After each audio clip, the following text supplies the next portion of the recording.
Hello, everybody, and welcome back to the show. This is the Creative Collaboration Show with Chuck Anderson, and this is the show where we serve business owners and so-called solopreneurs and entrepreneurs and coaches and so many people who are on a path not only to build their business, but to make a big impact in the world. And, the people who listen to this show have a world-changing idea or a gift or something that they bring that helps people live happier and more fulfilling lives in whatever way that they do that. And of course, along with building a business comes a lot of challenges, questions, obstacles, things we need to overcome. And one of the things that we notice a lot is people identifying as a solopreneur, but they have a vision that's way bigger than that. And they, of course, so many different pieces of advice and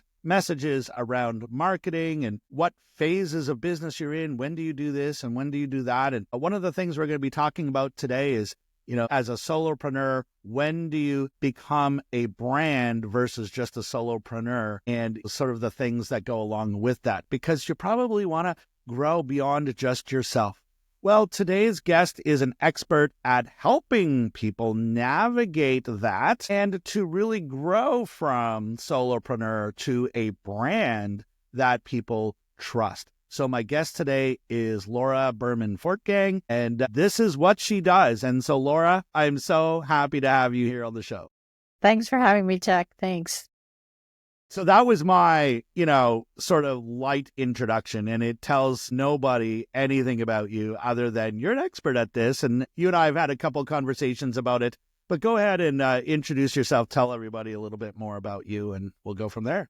Yeah, sure. I've been in business for myself for 30 years in the same thing. I was one of the founding members of the International Coaching Federation, one of the first people to go through one of two training programs that existed in the United States back in the 90s. And I predate the use of social media and the internet. There you go. So in all my years, I've published 5 books. I've been on Oprah. I have a TEDx talk with 2 million views. I've helped dozens and dozens of solopreneurs increase their business and become a brand. And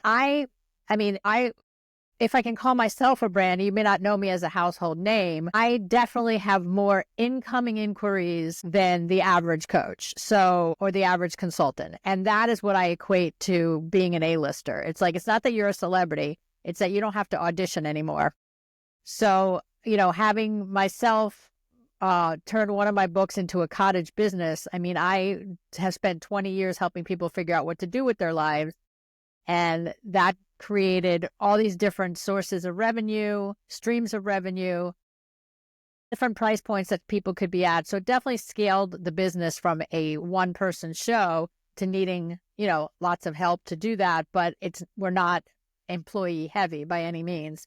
So all that experience had me about 4 years ago, coinciding with the pandemic, realized that I had heard a statistic that 82% of solopreneurs and coaches close up business within 2 years. And I just felt like that was sad. And that just tells me that people don't know how to run a business. They know how to do their craft and do their craft well, but they don't know how to run a business. And that's what I got passionate about. And that's where we find ourselves today, talking about that. Oh, that's awesome. What would you say what's your origin story in all of this? Was there a point where you were a solopreneur and you had to build yourself as a brand, or, how did you find yourself doing the work that you're doing now? For me, it happened somewhat organically. So I've kind of studied that and said, is that repeatable? I was an actress and a waitress pursuing my dream to be on Broadway. And I got disillusioned with the lifestyle and had reconnected with an old mentor who had become a coach, and I never heard of such a thing. And he thought he could help me figure out what I wanted to do next. And eventually I wanted to do what he did. And you heard the rest of my story when I introduced myself. And the brand part was, looking back on it, I never settled for having one-on-one clients being the whole business. Like, it needed to have, I looked at it from a price point perspective, like, okay, coaching has become elitist. It can be quite expensive. So what, for $15, someone can get a book. For $25, they can get an audio. For, $197, they can get a course. For $500, they could, be semi-supported. So I always looked at it as access points, but that's what ended up scaling my business. And, many lucky opportunities, but luck in the sense of, I believe the definition of luck is preparation meeting opportunity. I put myself out there. I grew my business by speaking. I, ran across opportunities, maybe because I lived in the New York area, to be on TV. And that certainly helped me. And that's not the only way. I mean, I haven't been on television regularly in a long time. So it just keeps going. But it's a mindset. Being a marketer is a mindset. And that's what it takes to grow from being a practitioner to a brand, is that you're not afraid to market. And so many people in this business feel like it's icky to sell, or it's icky to put, to toot your own horn. I look at it as people need what you have to offer. So it's a great service when you're out there yelling from the rafters that you can help people. It's not, a selfish, narcissistic exercise. One of the things I heard you say is that, opportunities came up in front of you and you took those. And, some of those, like you said, geography may have made that easier in some respects, but really you have to be able to recognize the opportunities and go for them. I've had countless conversations with people who have a great opportunity and for whatever reason, they turn it down. And it's like, hey, that's, you're in business. That's probably something you asked for. It's probably important for people to hear, like, as much as I said, luck is a preparation meeting opportunity, I was probably ill prepared for most of my opportunities. Like when I was asked to write a book, I was kind of discovered a story that ran in Money Magazine with a client of mine. And this client kept on talking about their coach. And finally they decided to write an article about me and her, which was not, I didn't have a publicist. I wasn't doing that. And that magazine article yielded 500 phone calls to my home and 3 book offers from publishers. So I ended up writing a book. Totally ill-prepared to write a book. Like, I've never written anything but a 1-page newsletter at the time. But I cried, and I was scared, and I did it. And I think that's the piece that a lot of people feel like, I can't do that. I'm not ready. There's no ready. You do it. You leap and you figure out how to not fall. You take those chances. Yeah, the opportunity's in front of you, and you figure out how to do it on the way. And, I was the same way when I got invited to speak on the Robert Kiyosaki's seminars here in Canada.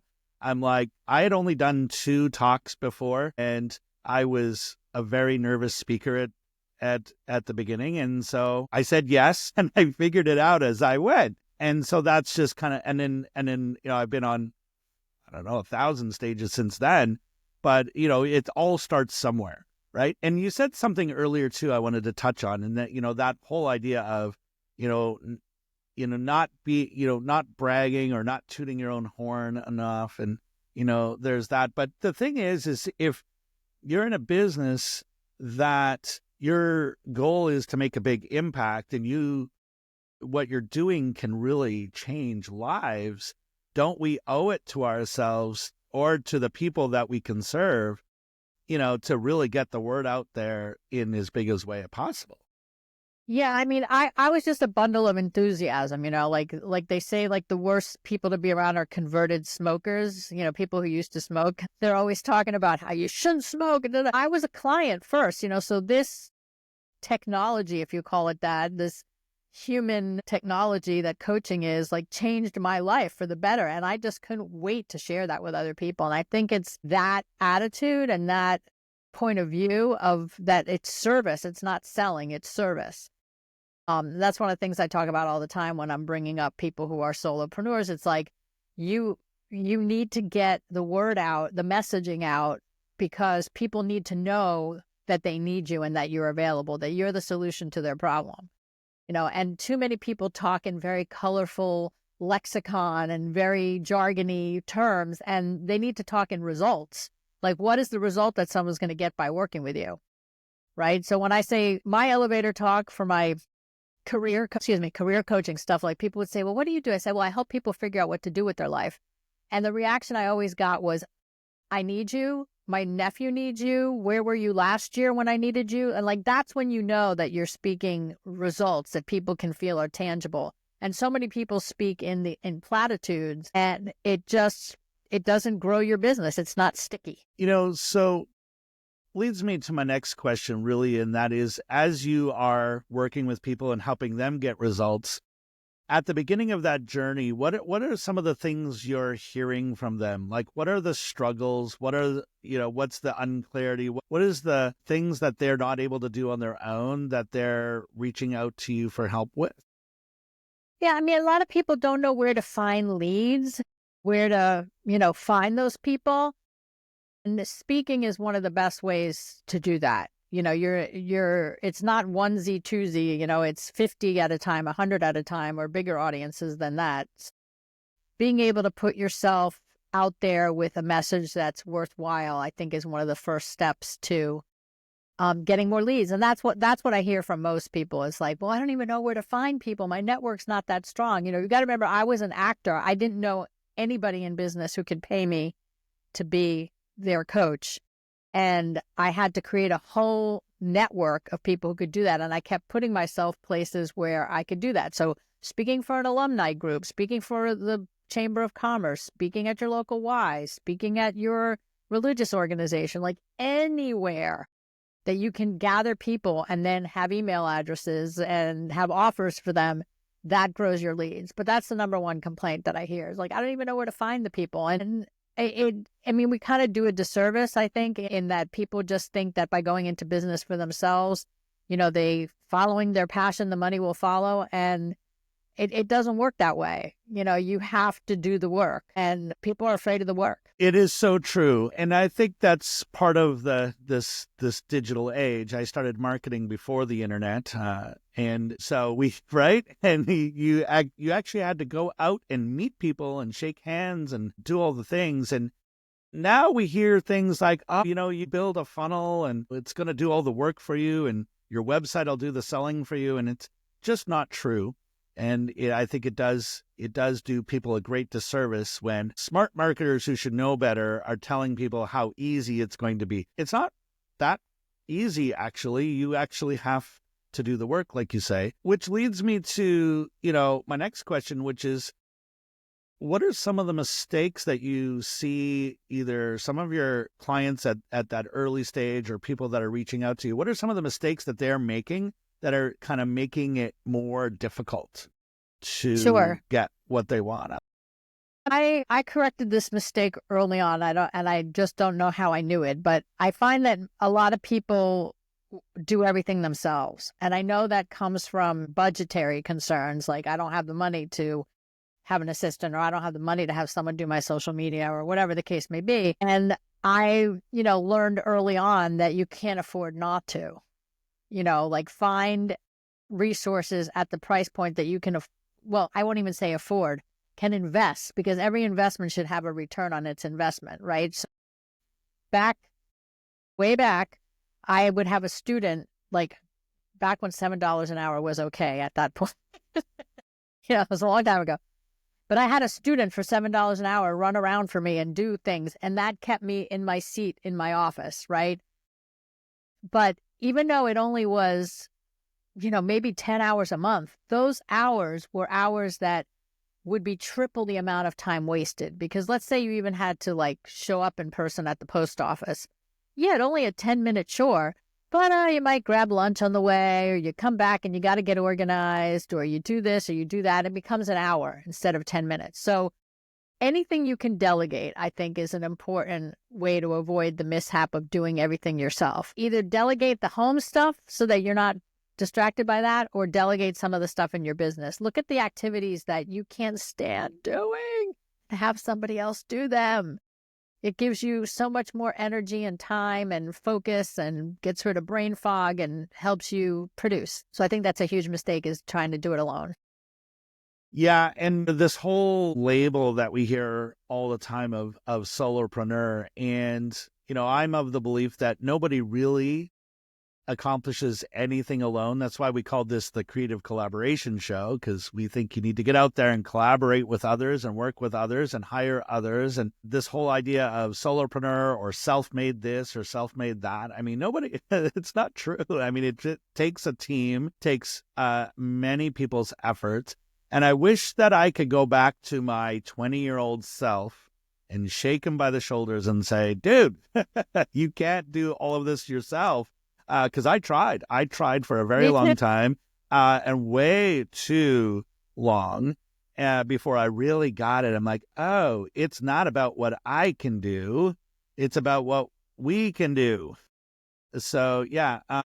And so then now I actively look for people to work with, people to collaborate with. When I'm looking to meet people, it's, what could we do together? What's your take on that in terms of getting out of that solopreneur mode and working with others? Well, I definitely waited too long, I think, to collaborate. I don't know if it was a competitiveness, but I was like a lone ranger for a very long time. And now that I've discovered the joys of collaborating, the joys of joint ventures, the joys of marketing someone else's stuff, than marketing mine. Like, it's just so much easier and so much more lucrative, really, in the end. So I waited too long. So that's definitely a pitfall that I would recommend others avoid, is like, collaborate, get on other people's stages, share resources. It'll come back to you tenfold.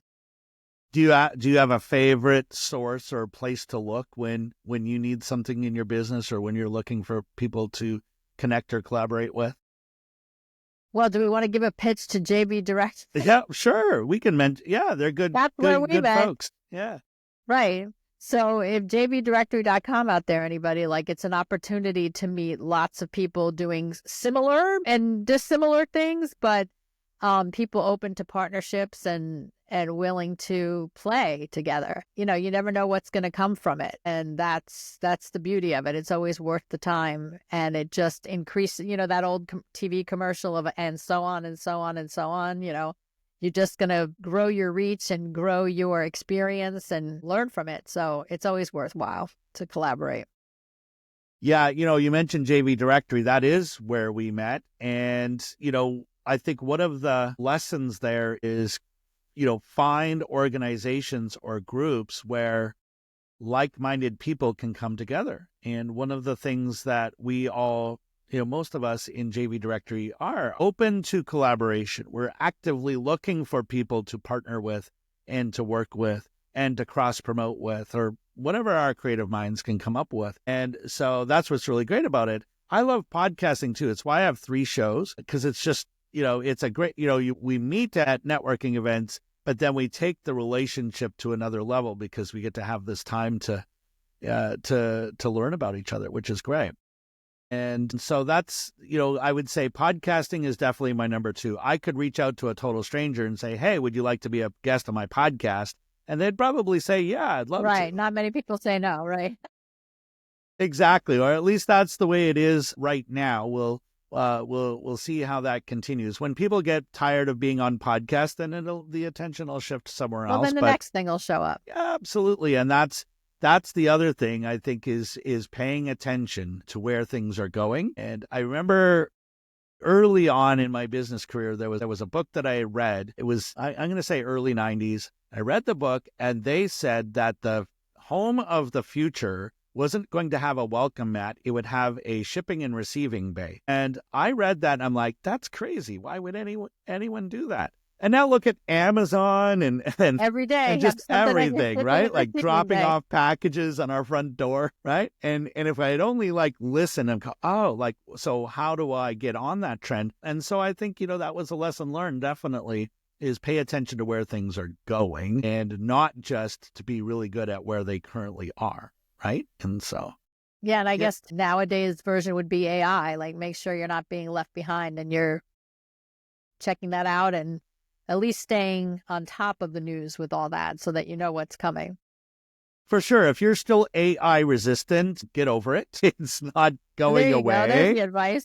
Yeah, that is my advice. Get over it and start using it to, you don't have to work as hard as you're working, and use it as a tool to amp up your own productivity, your own messaging, your own outreach, all of that kind of thing. So, so it brings me to my next question, Laura, and that is, okay, so, you know, our audience member is listening in and they're going, okay, yeah, okay. I'm a solopreneur. I should collaborate. I should work on my messaging and do all these things. And it's like, okay, but what are my next steps? So what would you recommend to anyone listening in that, they want to grow beyond where they're at right now? What are some of the things they need to be working on? What are some of their next steps? What do you recommend? Well, I work with people on a four M's, messaging, which we just talked about, methodology, which I'll explain in a moment, marketing, and managing. So let's start from the back. Managing is like managing your business. We talked about delegating. We talked about not doing it all yourself, and also managing yourself. And you saying, get over it with AI. You have to manage yourself. You have to get over yourself and get into that service mode, and don't worry about selling. Be in service mode. Get over yourself.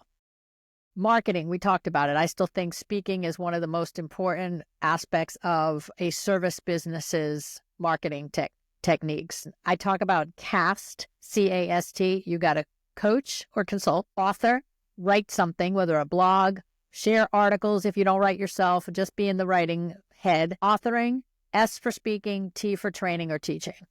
So that's how I guide my clients to market. Like you didn't even hear me mention social media. That's a bonus. Maybe because we come from the old days before social media, but it's almost like acting. There's very few actors who make it. There's very few marketers who do it only online successfully. Very few. And they try to teach you how to crack the code. And has it worked for you? If it hasn't, then stick to CAST. And then let me talk about methodology. I work with people to come up with their own method, like to really study what you do, how you do it, and have your own bent, because that's how people can repeat the results over and over again that you want to produce. So most of us work intuitively, or we just have an innate gift, or, we kind of go with the flow. That's all great, but study how you do it, because then from that methodology, that's how you can scale your business. It can be a course. It can be a talk. It could be a book. It could be your messaging. It could be everything. So you've heard people say the XYZ method, or, in my case, the book that was a method was called Now What? 90 Days to a New Life Direction. It was a 12-week course, basically, how to figure out what to do with your life. And that methodology alone has given me 20 years of business, 20 years off of one method. So I'm always looking for how to create methods. So there you go. Messaging, methodology, marketing, and managing yourself. I love that. If, let's say that resonates with someone and they want to take the next step with you, what is something, and I know you have a couple of events coming up and you do throughout the year. We'll have all the links just beneath this video, so do check them out. But tell everybody, what are the next steps in terms of connecting with you, working with you? Thank you.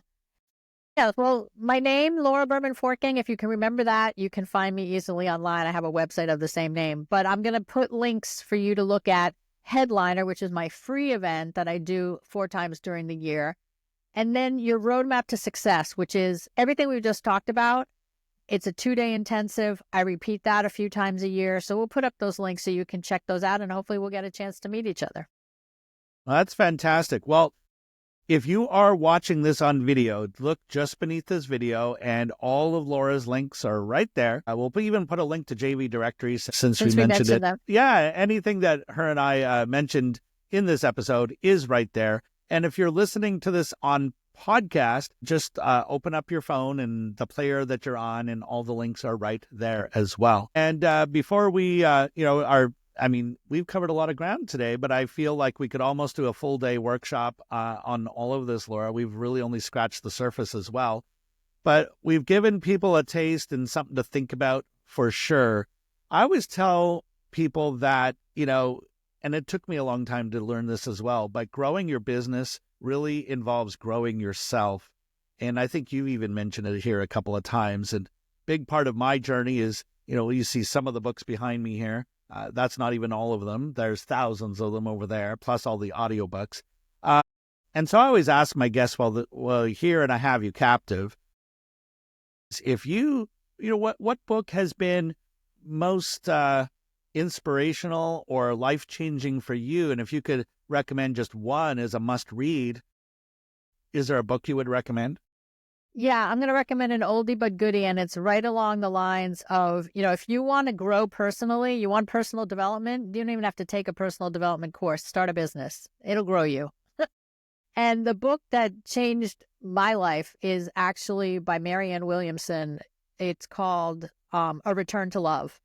It's her early first book.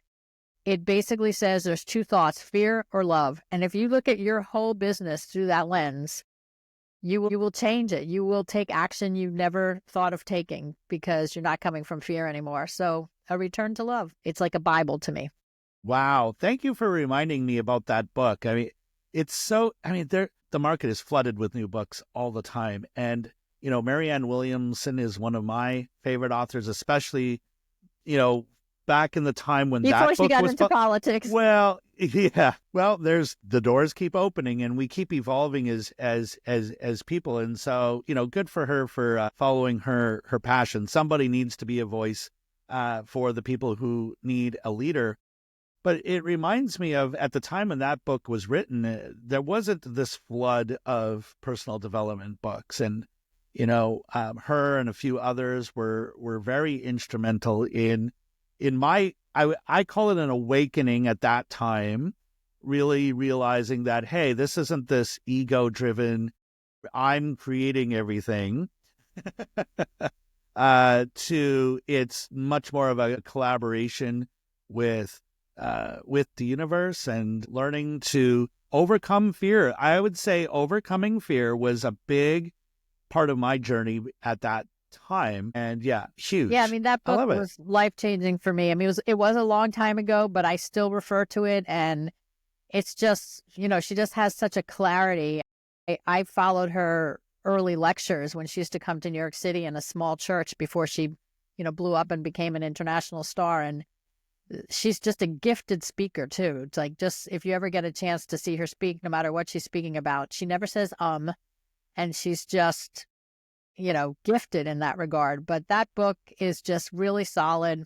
Something to the core message of it. It's based on A Course in Miracles, by the way, which is a psycho-spiritual self-study course, which will take you about a year to go through. It's intense to go through. I've gone through it a couple of times. It is intense, and the language in the book is very thick and hard to get through. So, her book is a really great. She's probably the best interpreter of A Course in Miracles that walks on the earth. And but it's just, some people think it's about forgiveness. That's what she says. The Course in Miracles is about forgiveness. To me, it was like, it just was black and white. I'm a New Yorker, black and white thinking, fear, love, two thoughts, you choose. And so when you go about your business, your solopreneurs or sensational brands, I want you to be the brand, you have to get over a lot of fear. And I think it's a great book to help you do that. Wow.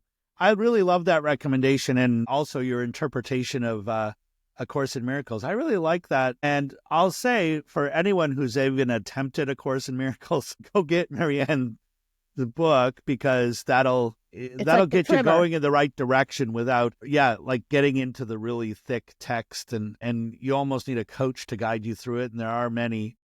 And it's interesting, so many of the people that I've served as clients, I'd say 80% of them have done some work with A Course in Miracles. It comes up again and again and again. Yeah, there's definitely a theme there. So yeah, I did a study on, who my clients are. And I don't know how I knew. I guess they had mentioned it and I just remembered it. And so it was kind of anecdotal at first, but turns out, over 80% of them. So that's even where we like when we do our Facebook advertising, if we target people or identify people who resonate with Course in Miracles, that's definitely our crowd. Yeah. So listen to what your clients are saying, that you can use that to find more of them. But that's a whole other episode. And so, Laura, thank you. I really appreciate your insight on all of this. And I think that what you do is something I needed 20 years ago would have really saved me a lot of time. So if anyone is at that place in their business right now where you want to overcome this, you're all alone, you're a solopreneur, and you want to get to that next level, don't make some of the same mistakes that we've shared with you in this episode. You can have an easier path. And so get Laura's help, and she'll help guide you through it. Thanks, And Chuck. we've got all the information there. So before I let you go, Laura, any final piece of advice or words of wisdom to end this episode? Yeah, I mean, being on your own path and being in business for yourself is a gift. It's a gift to others. It's a gift to yourself. It's not easy. So seek out your village and carry on. It's noble work. I love that.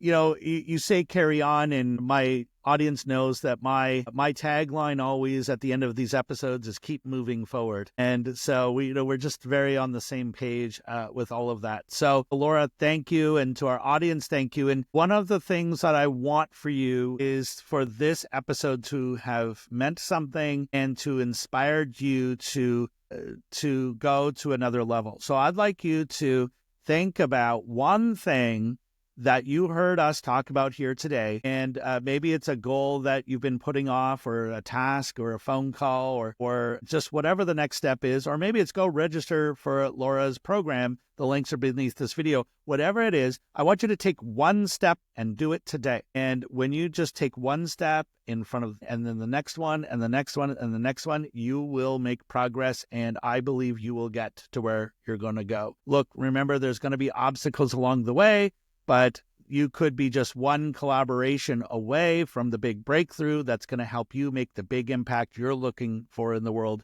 So keep moving forward, and we'll see you on the next one, everybody. Thank you.